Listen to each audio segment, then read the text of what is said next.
Good morning बच्चों। आज हम आपके सामने लेकर के आए हैं नेक्स्ट पार्ट। और ऐसी आशा ही करते हैं कि उसे आप बड़े अच्छे से समझेंगे। तो देखिए, जब क्या होता है, जब वो अध्यापक उनको पढ़ाना चाहते हैं, बड़ा अच्छे सारे चीज़ें उनको सिखाना चाहते हैं बच्चों को, क्योंकि उनका अंतिम लेसन होता है। वो चाहते हैं कि जो भी चीज़ें हैं मेरे पास हैं वो सारी की सारी अच्छी चीज़ आप समझ लें।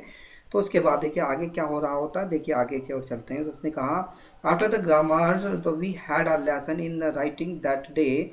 HML had new the copies for us the written in the beautiful round hand round hand the France Alsace the France Alsace. They looked like the title, the flag, the fluttering the everywhere in the school or room. The hug उसने कहा, the hung from the road at the top of our the decks. You ought to have seen how everyone set to work and how quiet it was. The only sound was the scratching of their pen over the paper.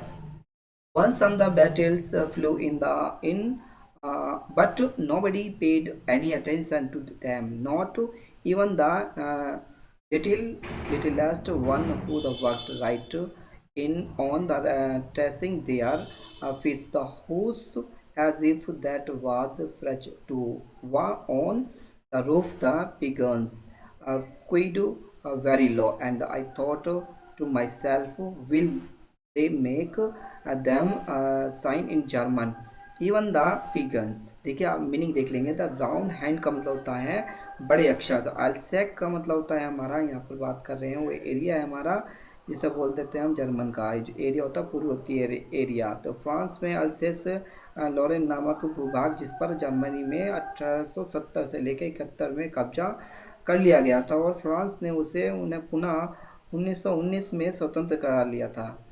तो देखिए बाद में उन्होंने स्वतंत्र करा लिया था, पर उसकी बात है कि जब तो उसके जो फ्रांस था, उन्होंने तो उनका जो हार गए थे वो, और उसके बाद में फ्रांस से पुनः दोबारा से 1919 में स्वतंत्र करा लिया था। तो उस समय उसका जो अ, जर्मन का अधिकार हो चुका था उस पर। तो फ्लोटिंग का मतलब होता है तैरना, और यहाँ पर हवा में तैरते हुए। और स्क्रैचिंग का मतलब होता है, स्क्रैचिंग आउट का मतलब होता है कागज पर कलम के चलने में उत्पन्न आवाज़। जो कलम चलती है उसके चलने में जो आवाज़ आती है, उस प्रकार की वो बता रहे हैं। वो कह रहे हैं आगे, तो हम्बल बीज का मतलब होता है भौरे जो होते हैं, और पिगन्स का मतलब होता है जो कबूतर होते हैं। तो उसकी वो बात यहाँ पर बता रहे हैं। वो क्या कह रहे हैं आगे, क्योंकि वो चीज़ें वो बताते हैं कि उस समय क्या होता है। तो व्याकरण के बाद में उन्होंने कहा, तो after the grammar, after the grammar, grammar के बाद में यानी कि व्याकरण के बाद में हमारे लिए, तो वी हैव अ लेसन, हमारे लिए इन राइटिंग, हमारे लिए लिखने के लिए एक अध्याय था। तो दैट डे, उस दिन क्या होता है, तो एम हैमल जो है हैड ए न्यू कॉपीज। तो एम हैमल ने हमारे लिए एक नई कॉपियों की व्यवस्था की थी। उनका M Hamel had a new copies for us, हमारे लिए नई व्यवस्था की थी कॉपी के लिए। Writing in a beautiful rain hand, rain hand का मतलब होता है जिनके ऊपर सुंदर सुंदर बड़े लेख में लिखना था। क्या में था, बड़े बड़े सुंदर सुंदर लेख में लिखना था। और फ्रांस एलसेक्स में, जो एलसेक था, तो फ्रांस अल्सेस में उन्हें लिखना था। तो they looked like the little flag floating everywhere in the school room. उसने कहा कि वे छोटी छोटी पताकाओं के समान दिखाई देती थी, जो स्कूल के कमरे में स्वतंत्र जो सर्वत्र तैर रहे थे, वो कहना चाहते हैं। तो hung from the road the top of our desk, तो उसने कहा वो हमारी डेस्कों की चोटी के ऊपर छड़ से, उसने कहा छड़ से बंधे हुए थे और देखा जा सकता था। वो कह रहे हैं तो you ought to have the scene, वो देखा जा सकता था हाउ मिस होता है कैसे। एवरी वन सेट वर्क, क्योंकि प्रत्येक में जो सब लोग थे वो काम में जुटे हुए थे, सब सेट थे, सब अपने अपने कार्यों में जुटे हुए थे। And how the quite it was, कि बड़े शांत थे सब लोग, सब अपने अपने कार्यों में जुटे हुए थे, वो सब शांत थे। तो वो आगे क्या कह रहे हैं ध्यान देंगे। तो उसने कहा यहाँ पर it quite it was only the sound was the scratching, और वहाँ पर जो साउंड था वो आ रहा था, वो कैसे कह सकते हो, केवल कागज़ पर कलम से लिखने की आवाज़ बस केवल वहाँ सुनाई दे रही थी, और बाकी सब चीज़ें शांत पड़ी हुई थी।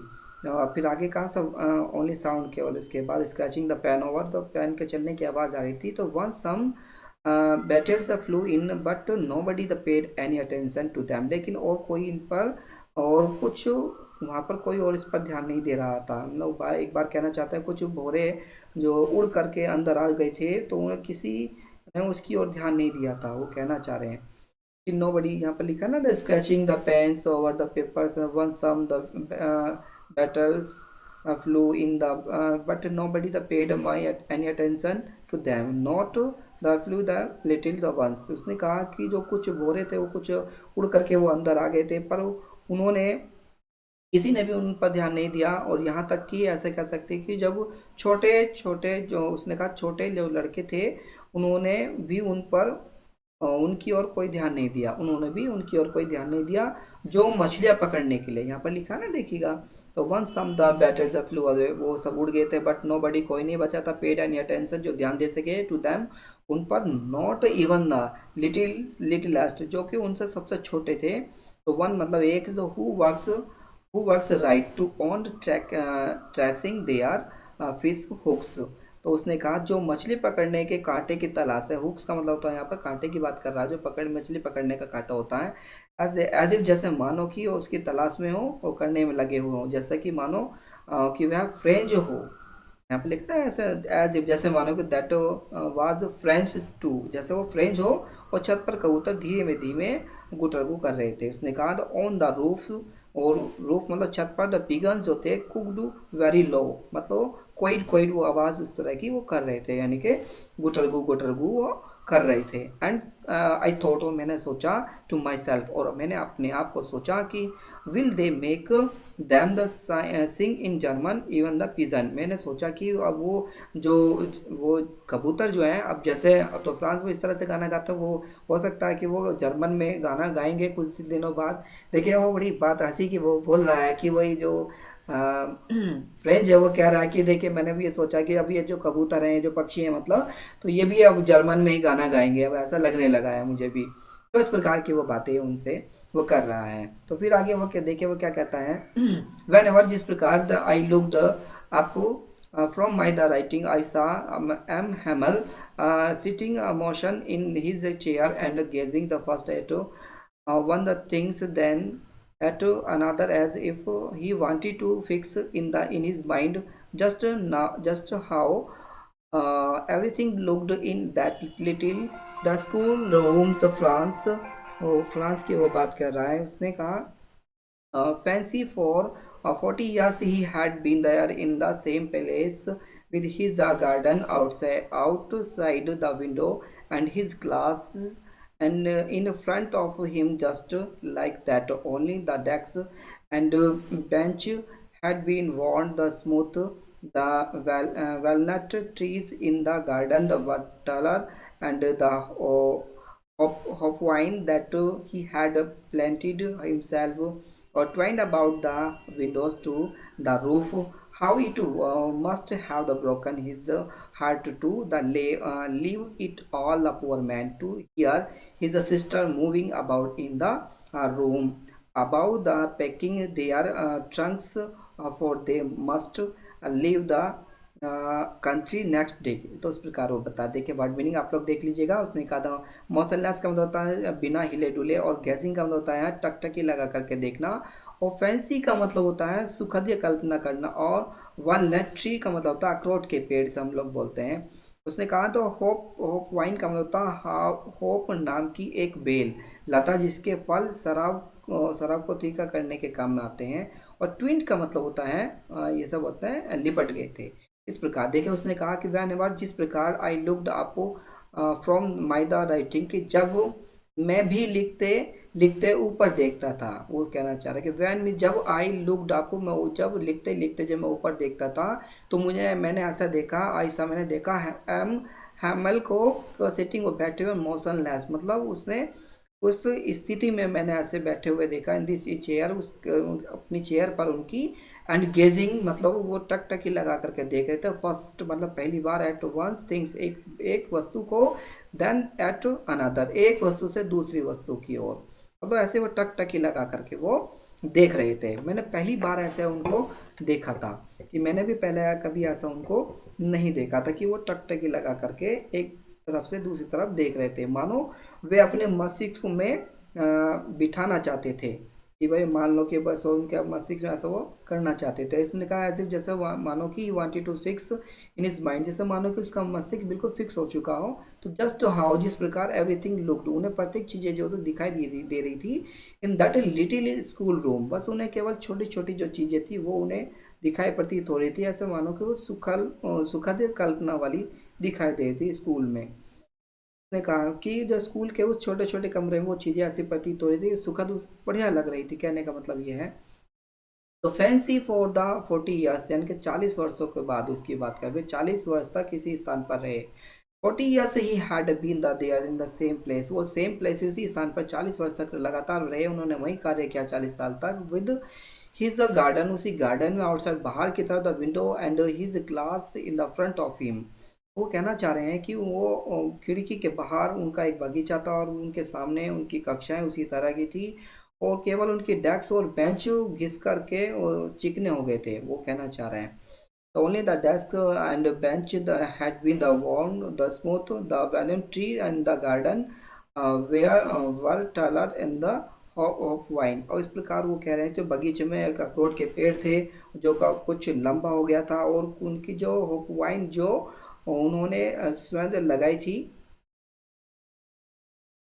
जो उन्होंने वो सब चीज़ें स्वयं लगाई थी, वो उनकी वो बात कर रहे हैं। वो कह रहे हैं इस तरह से कि किस प्रकार वो चीज़ें कर कंप्लीट करेंगे, वो चीज़ें वो बता रहे हैं कि वो ऐसी चीज़ें हो गई थी।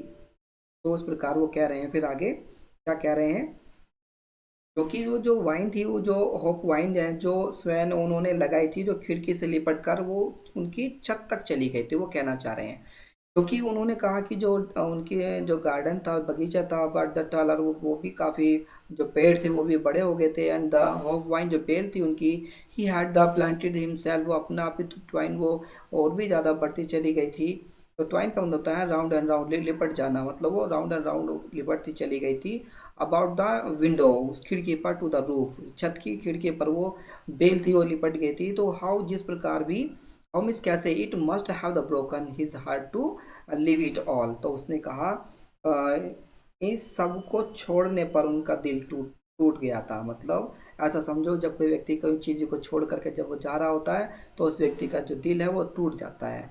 तो इस प्रकार जो टीचर हैं वो हमारे एच.एम. हेमल, तो उनका भी वो दिल है वो टूट रहा था। इस प्रकार एक ऑल अ पुअर मैन, जितने भी पुअर मैन का मतलब यहाँ पर हेमल की वो बात कर रहे हैं, वो बेचारे एम जो एम हेमल हैं, वो क्या कर रहे हैं, हियर वो सुनते हैं his sister moving about in the room about the packing their trunks for they must leave the country next day। अब वो कह रहे हैं कि ऊपर कमरे में वे अपने बहन को अपने बक्सों के सामान पैक करते हुए सुन रहे थे, कि भाई मेरी जो बहन है वो भी अपना जो बक्सा है वो उसमें सामान पैक वो कर रहे हैं, और क्योंकि उन्हें अगले दिन देश को छोड़ना था। इस प्रकार वो कह रहे थे कि मुझे अब अगले दिन जो है देश को छोड़ना है, और मैं जब भी अगले दिन वहाँ पर मैं जा पाऊँगा।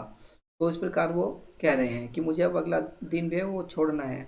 तो इस प्रकार वो आगे क्या कह रहे हैं देखिएगा। चलिए मैं इसको अभी थोड़ा लंबा सा कर देता हूँ वीडियो को, यहाँ पर इसको आगे ख़त्म कर देंगे। बट लेकिन ही हैड द करेज, लेकिन उन्हें साहस होता है to hear every the lesson to the very last after the writing. तो we had a lesson in history and then the babies chanted their ba be do bo boo down there are the back of the room. The old houser had put on his uh, spectacles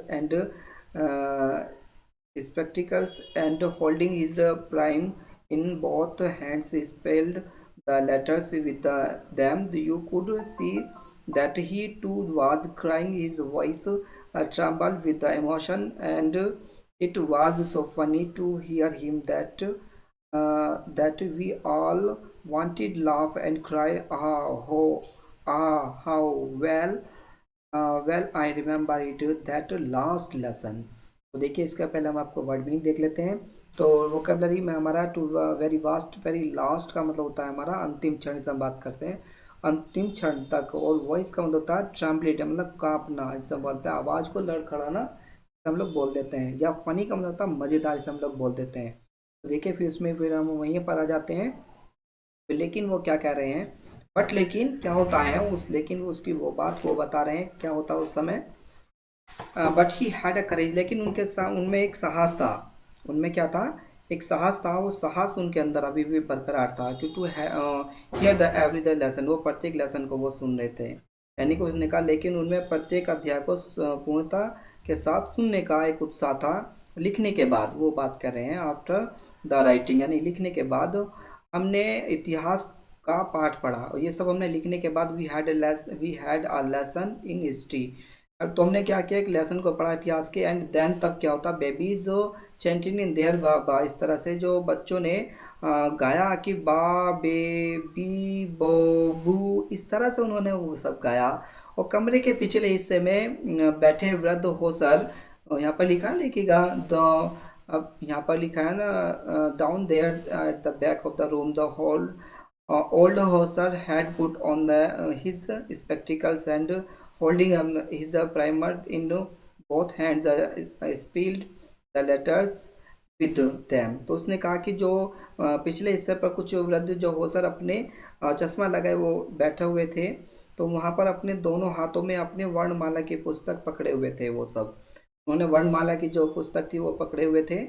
जो letters है यहाँ पे spell the letters with them, उनको पकड़े हुए थे। तो you could see that, वो तुम उसको देख रहे थे। तो ही टू वाज क्राइंग, तो वो भी इस प्रकार जैसे हिज्जो का उच्चारण करते हुए वैसे मतलब बोलते हैं। उर्दू का शब्द भी है हिज्जो, जो बोलते हैं इस तरह से हिज्जो करके बोलते हैं ना, ए फॉर एप्पल है, बी फॉर बॉय है, फिर ए, इस तरह से बोलते हैं। तो ये हिज्जो करके वो बोलना होता था उससे उन शब्दों को। और एक उनका उच्चारण कर रहा था, मतलब हिज्जो का मतलब होता है उच्चारण करना, उसको बोलना। तो उसको इस प्रकार वो बोल रहे थे, मतलब voice the trembling with the emotion. तो इस प्रकार की जो उनकी इमोशन वाली भाषा थी, मतलब एक भावना उनके अंदर से झलक रही थी, emotional with the emotion. And was so funny to hear him that he all wanted to laugh and cry, मतलब सभी जो भावेश होकर के उनकी आवाज़ काँप रही थी, और वो सबको सुनना इतना मज़ेदार था कि मानो कि हम सभी हंसना और रोना चाहते थे। मतलब वो कंडीशन हमारी ऐसी हो चुकी थी। तो उस समय हम लोग क्या चाहते थे, we all wanted to laugh and cry, तो हम सब रोना चाहते थे और हंसना चाहते थे। और उसने कहा हाँ, फिर भी अंतिम पार्ट मुझे कितनी अच्छी प्रकार याद है। उसने कहा I remember it the last lesson, मुझे अंतिम पार्ट भी मुझे कितना याद है। तो उस बात को वो बता रहे हैं।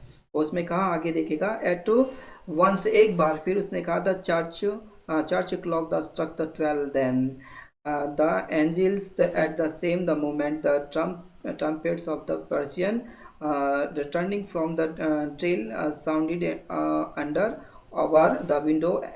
Hamel stood up and very pale in his chair। और उसने कहा I never saw him the look to all of my friends said he।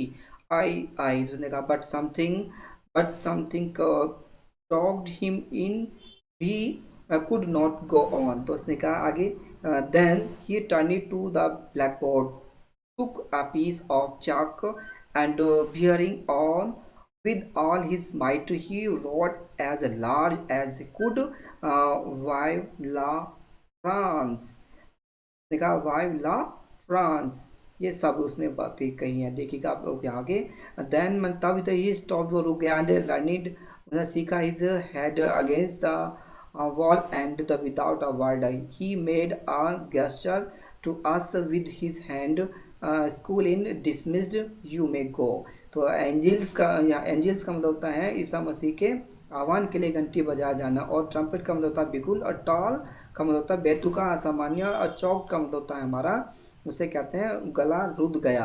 और उसके बाद गो ऑन का मतलब होता है कंटिन्यू, बात जारी रखना। और वाई वा वाई वाई ला फ्रांस, इसका मीनिंग है फ्रांस जिंदाबाद, अगेंस्ट द नियर टू, पास के समीप। और गैस्चर का मतलब होता है हमारा, गैस्चर का मतलब भाव, और हम भी माओ से संकेत करना। इज डिसमाइज्ड का मतलब होता है समाप्ति या विसर्जन हो जाना। तो उसने कहा कि ऑल, मतलब सब जो ऑन से चार क्लॉक द स्ट्रोक 12। उसने कहा, यहाँ पर बात वो कहना चाहे, तभी जो गिरजाघर की जो घंटियाँ थी तब वहाँ पर वो सब चीज़ वो बजने लगी। और उसके बाद में सभी जो कैथोलिक थे, कैथोलिक की वो बात करें, जितने भी हमारे कैथोलिक थे वो पूजा की घंटी बजने पर उठ गए। यहाँ पर लिखा है कैथोलिकों के लिए पूजा की घंटी बज उठी थी, मतलब जो कैथोलिक होते हैं, जो पूजा पाठ करने वाले होते हैं, उन लोगों के लिए वो घंटी थी वो बज गई। और उसके बाद उसी क्षण एक ड्रिल से लौटते हुए पर्शिया के सैनिक का एक बुगल हमारी खिड़कियों के नीचे सुनाई दे रहा था। तो उसने कहा, at the moment the trump the Persian का वो returning the room the drill the sound under the over window. तो हमारी विंडो के सामने, वो विंडो के नीचे वो हमें एक जो बिगुल था वो बज रहा था, वो सुनाई दे रहा था हमें। तो एम हेमल अपनी कुर्सी से उठ खड़े हुए, उनका रंग बहुत पीला पड़ गया। तो यहाँ पे कहा उसने कि M Hemal the stood up. वो जो हेमल है वो खड़े हो गए अपने स्थान से, अपने चेयर से, और उनका चेहरा वो पीला पड़ गया। आई never saw him look so tall. उसने कहा कि मैंने ऐसा कभी उन्होंने कहा कि मेरे मित्रों, मैं ना से कहा, I never saw him look up, मैं my friend said I that. उसने इस प्रकार कहा कि यहाँ पर कहना चाह रहे हैं कि इतना विश्वास, मैंने कभी उनको इतना विश्वास से भरा कभी नहीं देखा, वो कहना चाह रहे हैं। पर लेकिन उसने कहा कि माय फ्रेंड, मेरे मित्रों, सेड ही, उन्होंने कहा कि आई यानी कि मैं, पर उनका गला रुध गया मिस्टर से। बट स्मूथ चौक्ड हिम, मतलब उसका चौक का मतलब होता है गला रुध गया, मतलब वो बात कर रहे हैं कि मतलब कहते कहते जैसा रोन आ जाता है उस प्रकार वो बात कर रहे हैं। तो he could not go on, और वो आगे कहते हैं कि वो कुड नॉट गो ऑन, वो आगे आगे नहीं जा सके। इस तरह से वो कह रहे हैं उनका जो गला था वो रुध गया। और इस प्रकार वो आगे कह रहे हैं, मैं अपनी बात तो जारी नहीं रख सका। वो कह रहे हैं उसका जब गला रुक गया तो उस प्रकार कुड नॉट गो ऑन, वो जारी नहीं रख सके, मतलब आगे की बात वो नहीं कह सके। उसके बाद वो यहाँ पर कहना चाह रहे हैं कि फिर देन तब क्या होता है, turn it to the blackboard, वो ब्लैक बोर्ड की ओर चले, took the piece of the chalk and bearing the on the with all his might he wrote a large he could why why la France, उन्होंने सब ये कहा। कि उसके बाद वो ब्लैक बोर्ड की ओर जब चले गए तो उन्होंने एक खड़िया उठाई, और मतलब चौक उठाई, मतलब बोलते हैं उसे, उन्होंने चौक उठाई और अपनी पूरी शक्ति से बहुत बड़े अक्षरों में लिखा, फ्रांस जिंदाबाद। उन्होंने लिखा फ्रांस जिंदाबाद, वो शब्द इन्होंने लिखे। और तब क्या होता, वो रुक गए वो सब चीज़ें करते हुए। इसके बाद क्या हुआ, then he stopped and leaned his head against the wall. अब उन्होंने इसके बाद जो वो रुक गए तो अपना सिर दीवार के समीप जा करके उन्होंने रख दिया, विदाउट ए वर्ड, और बिना किसी कोई शब्द कहे। तो he made a gesture to us with his hand, school dismiss you may go. और उन्होंने विद्यालय को समाप्त, विद्यालय उस समय क्या होता, उन्होंने सिर झुकाया था और बिना कुछ बोले अपने हाथ को हाथ को अपने उस ब्लैक बोर्ड पर, मतलब सर को अपने ब्लैक बोर्ड पर रख दिया और भाव से संकेत दिया। मतलब उन्होंने अपने भाव से उन्होंने कहा, गैस्चर करते हुए कहा कि भाई अब ये सब चीज़ हो गई है, बस अब संकेत करते हुए उन्होंने कहा कि विद्यालय समाप्त हुआ, तुम अब सब जा सकते हो, अब कुछ नहीं बचा। तो इस लेसन में देखिए कितना उन्हें दर्द हो रहा है, मतलब कितना भाव विभोर अपना यहाँ पर प्रकट कर रहे हैं, अपना दुख को प्रकट कर रहे हैं कि एक व्यक्ति जब किसी विद्यालय को छोड़ करके जब कोई जाता है तो उन्हें कितना दुख होता है। तो इस प्रकार उन्हें जो उनके टीचर थे एम हैमल, तो उनको दुख हो रहा है अपने स्कूल को छोड़ते हुए। क्यों? क्योंकि अब यहाँ पर फ्रेंच नहीं पढ़ाया जाएगा, अब यहाँ पर जर्मनी लैंग्वेज वो पढ़ाई जाएगी। इस प्रकार उन्हें बड़ा दुख हो रहा था। तो देखिए जब कोई व्यक्ति जाता है तो जाने वाले को बहुत दुख होता है। तो इसी प्रकार दुख सभी को हो रहा था कि अब हम ये भी, इसके बाद हम फ्रेंच लैंग्वेज को नहीं पढ़ेंगे, अब हम जर्मन लैंग्वेज को पढ़ेंगे। तो मैं समझता हूँ कि ऐसी आशा करता हूँ कि ये बड़े अच्छे से आप लोग इस लेसन को समझ चुके होंगे। तो इसी के साथ thank you watching this video.